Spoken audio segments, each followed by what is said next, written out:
Assalamualaikum sahabat BK, semoga kita diberikan kesehatan ya, amin. Pada materi hari ini kita akan membahas tentang mengenali dampak games online.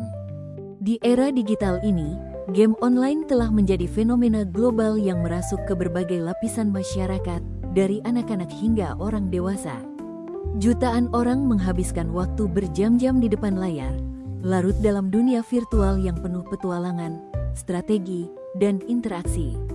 Namun, di balik daya tarik yang memikat ini, game online membawa dampak ganda yang signifikan, baik positif maupun negatif, terhadap kesehatan fisik dan mental, serta kehidupan sosial para pemainnya, sebagaimana firman Allah Surah Al-Mu'minun ayat 3. Maksud dari ayat ini, Allah menggambarkan ciri-ciri orang beriman yang sejati. Salah satunya adalah mereka meninggalkan hal-hal yang sia-sia, yaitu semua perbuatan, perkataan, dan aktivitas yang tidak memberi manfaat bagi agama maupun dunia. Hal yang dimaksud tiada berguna bisa berupa perkataan yang tidak bermanfaat, misalnya gosip, caci maki, perbuatan yang hanya membuang waktu tanpa ada faedah, aktivitas yang melalaikan dari ibadah dan tanggung jawab. Kaitannya dengan materi dampak game online. Ayat ini bisa dijadikan penguat bahwa seorang muslim seharusnya pandai memilih aktivitas yang bermanfaat.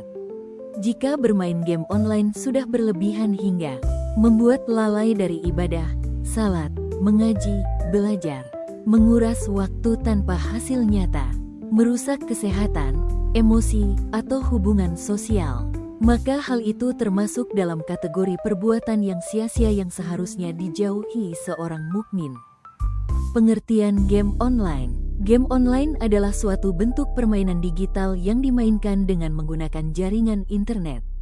Berbeda dengan game offline yang bisa dimainkan tanpa koneksi internet, game online mengharuskan pemain untuk terhubung ke jaringan agar dapat berinteraksi dengan sistem permainan atau dengan pemain lain secara langsung, real time. Game online dapat diakses melalui berbagai perangkat seperti komputer, PC, laptop, konsol, PlayStation, Xbox, maupun perangkat mobile, smartphone dan tablet. Jenis-jenis game online sangat beragam, mulai dari permainan edukatif, simulasi, strategi, petualangan, hingga permainan yang kompetitif seperti multiplayer online battle arena, MOBA, first person shooter, FPS, dan role-playing games, RPG. Ciri-ciri dan contoh game online. 1. Koneksi internet. Wajib menggunakan jaringan internet untuk mengakses server permainan. 2. Interaksi real-time. Pemain dapat bermain bersama atau melawan pemain lain dari berbagai tempat secara langsung. 3. Update berkala. Game online sering diperbarui oleh pengembang dengan fitur baru, event, atau perbaikan bug. 4. Sistem akun dan progres. Pemain biasanya memiliki akun tersendiri, dengan progres dan pencapaian yang tersimpan di server. 5. Komunitas pemain. Game online sering memiliki komunitas atau forum yang mempertemukan para pemain. Contoh game online populer. 1. Mobile Legends. Game MOBA yang dimainkan di perangkat mobile. 2. PUBG Mobile dan Free Fire. Game bertema tembak-menembak, Battle Royale. 3. Minecraft. Game kreatif dan edukatif yang juga memiliki fitur online multiplayer. 4. Roblox, platform game yang memungkinkan pemain menciptakan dan memainkan berbagai jenis game. 5. Among Us, game strategi sosial yang populer dimainkan bersama teman secara daring. Dampak positif game online. 1. Peningkatan kemampuan kognitif. Banyak game strategi, puzzle, atau ROLE 92 playing games, RPG, yang menuntut pemain untuk berpikir cepat, mengambil keputusan di bawah tekanan, merencanakan strategi, dan memecahkan masalah. Hal ini dapat melatih kemampuan analisis, konsentrasi, memori, dan fleksibilitas kognitif. 2. Pengembangan keterampilan sosial dan kerjasama. Game online multi pemain, multiplayer, seringkali mengharuskan pemain untuk bekerja sama dalam tim, berkomunikasi secara efektif, dan menyusun strategi bersama untuk mencapai tujuan. Ini bisa membantu mengembangkan keterampilan komunikasi, kepemimpinan, dan kerjasama tim, terutama bagi individu yang mungkin pemalu di dunia nyata. 3. Mengurangi stres dan relaksasi. Bermain game bisa menjadi sarana pelarian yang efektif dari tekanan kehidupan sehari-hari. Sensasi tantangan dan pencapaian dalam game dapat memberikan kepuasan dan hiburan, membantu meredakan stres dan kecemasan. 4. Peningkatan koordinasi mata dan tangan. Game aksi dan first-person shooter (FPS) membutuhkan respons cepat dan koordinasi presisi antara apa yang dilihat mata dan gerakan tangan. Hal ini dapat meningkatkan refleks dan koordinasi motorik. 5. Peluang belajar dan kreativitas. Beberapa game edukasi atau simulasi dapat mengajarkan sejarah, sains, manajemen sumber daya, atau bahkan keterampilan seperti membangun kota dan mendesain lingkungan. Ini bisa memicu rasa ingin tahu dan kreativitas. Dampak negatif game online. Di sisi lain, penggunaan game online yang berlebihan atau tanpa kendali dapat menimbulkan konsekuensi negatif yang serius. 1. Masalah kesehatan fisik. Bermain game terlalu lama seringkali berarti duduk diam dalam waktu yang lama. Ini dapat menyebabkan masalah kesehatan seperti obesitas, nyeri punggung, sindrom terowongan carpal tunnel syndrome, mata lelah, dan sakit kepala. Kurangnya aktivitas fisik juga meningkatkan risiko penyakit kronis. 2. Gangguan kesehatan mental. Kecanduan game online, gaming disorder, telah diakui oleh WHO sebagai gangguan kesehatan. Gejalanya meliputi sulit berhenti bermain, mengabaikan tanggung jawab, dan terus bermain meski ada konsekuensi negatif. Hal ini bisa memicu depresi, kecemasan, isolasi sosial, dan gangguan tidur. 3. Dampak pada kehidupan sosial. Waktu yang dihabiskan untuk bermain game online bisa mengurangi interaksi tatap muka dengan keluarga dan teman. Pemain bisa menjadi kurang peka terhadap lingkungan sekitar, kehilangan minat pada hobi lain, dan bahkan mengabaikan tugas sekolah atau pekerjaan demi game. Kualitas hubungan di dunia nyata bisa menurun drastis. 4. Penurunan prestasi akademik, karir. Fokus yang berlebihan pada game dapat menyebabkan penurunan konsentrasi dan motivasi di sekolah atau tempat kerja. Akibatnya, nilai pelajaran bisa menurun, atau kinerja pekerjaan terganggu karena kurangnya waktu belajar atau bekerja. 5. Masalah finansial. Beberapa game online mendorong pembelian dalam aplikasi in-app purchases atau langganan bulanan yang bisa menghabiskan banyak uang.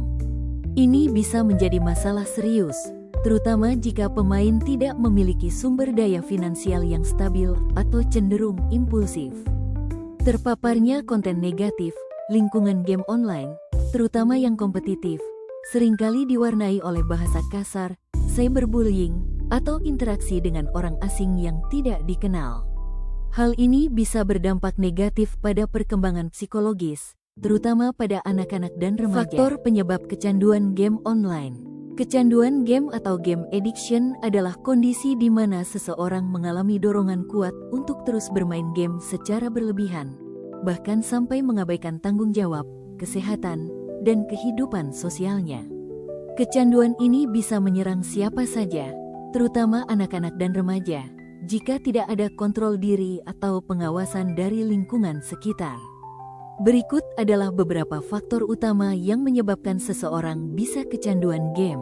1. Rasa kepuasan instant gratification. Banyak game online dirancang untuk memberikan hadiah, poin, atau pencapaian dalam waktu singkat. Rasa senang yang cepat ini bisa membuat pemain ingin terus bermain untuk mendapatkan reward selanjutnya, seperti naik level, membuka fitur baru, atau menang dalam pertandingan. Contoh, dalam 1 jam bermain, pemain bisa mendapatkan skor tinggi, skin baru, atau naik peringkat. Ini menimbulkan rasa puas dan ingin terus mengulanginya. 2. Pelarian dari masalah. Beberapa orang bermain game sebagai cara untuk melarikan diri dari tekanan hidup, seperti masalah di sekolah, rumah, atau lingkungan sosial. Dunia game dianggap sebagai tempat yang lebih menyenangkan dan bebas dari stres. Contoh, siswa yang mengalami bullying di sekolah lebih memilih menghabiskan waktu di dunia game karena merasa lebih dihargai di sana. 3. Kurangnya kontrol diri dan disiplin waktu. Tidak semua pemain bisa mengatur waktu bermain dengan baik. Tanpa kontrol diri dan disiplin, waktu bermain bisa semakin lama hingga menjadi kebiasaan yang sulit dihentikan. Contoh, niat awal hanya bermain 30 menit, tapi akhirnya terus berlanjut hingga berjam-jam. 4. Lingkungan yang mendukung kebiasaan bermain. Lingkungan sekitar juga berpengaruh besar. Jika teman-teman, keluarga, atau komunitas cenderung mendorong bermain game terus-menerus, maka kecanduan lebih mudah terjadi. Contoh, teman-teman sering mengajak mabar, main bareng, atau tidak ada orang tua yang membatasi jam bermain. 5. Tantangan dan kompetisi dalam game. Game online biasanya menyediakan sistem peringkat, level, dan turnamen. Semangat untuk menjadi yang terbaik, bersaing dengan orang lain, atau mengalahkan musuh bisa membuat pemain semakin terikat. Contoh, pemain merasa tertantang untuk terus naik peringkat atau tidak ingin kalah dari teman. 6. Fitur sosial dalam game. Banyak game menyediakan fitur komunikasi, seperti chat, voice call, atau grup. Ini membuat pemain merasa memiliki teman virtual dan kehidupan sosial dalam game yang bisa membuatnya betah berlama-lama di dunia maya. Contoh, seseorang merasa lebih diterima atau dihargai dalam komunitas game dibanding di dunia nyata. 7. Kurangnya aktivitas alternatif yang menarik. Jika seseorang tidak memiliki kegiatan lain yang menyenangkan seperti olahraga, seni, atau kegiatan sosial, maka game akan menjadi satu-satunya hiburan yang diandalkan. Contoh, seorang pelajar yang tidak ikut ekskul, jarang diajak keluar rumah, atau tidak punya hobi lain, akan lebih mudah terjerat kecanduan game. Tips mengontrol penggunaan game online. 1. Tentukan waktu bermain yang jelas, time management. Buat jadwal harian yang seimbang antara waktu belajar, bermain, beribadah, beristirahat, dan bersosialisasi. Tetapkan batas waktu bermain game, misalnya, maksimal 1-2 jam per hari. Hanya bermain setelah semua tugas dan kewajiban selesai. 2. Prioritaskan kewajiban terlebih dahulu. Pastikan semua tanggung jawab utama seperti belajar, mengerjakan PR, membantu orang tua, atau beribadah telah dilakukan sebelum membuka game. 3. Pilih game yang positif dan sesuai usia. Mainkan game yang mengandung nilai edukatif, kerjasama, kreativitas, atau logika. Hindari game yang mengandung kekerasan ekstrim, konten negatif, atau mengganggu emosi. 4. Hindari bermain game saat waktu tidur atau belajar. Bermain game saat malam hari atau jam sekolah bisa mengganggu konsentrasi dan merusak pola tidur. Tidur yang kurang akan berdampak negatif pada kesehatan dan prestasi belajar. 5. Cari kegiatan alternatif yang menyenangkan. Sediakan waktu untuk aktivitas lain yang juga menyenangkan, seperti olahraga, futsal, renang, badminton, hobi, membaca, menulis, menggambar, kegiatan sosial, organisasi, ekskul, pengajian. Game online, seperti pedang bermata dua, menawarkan berbagai manfaat yang dapat mengasah kemampuan kognitif, sosial, dan bahkan kreativitas. Namun, potensi positif ini dapat dengan mudah tertutupi oleh dampak negatif yang merugikan jika tidak dikelola dengan bijak. Kunci utamanya adalah keseimbangan dan kontrol diri.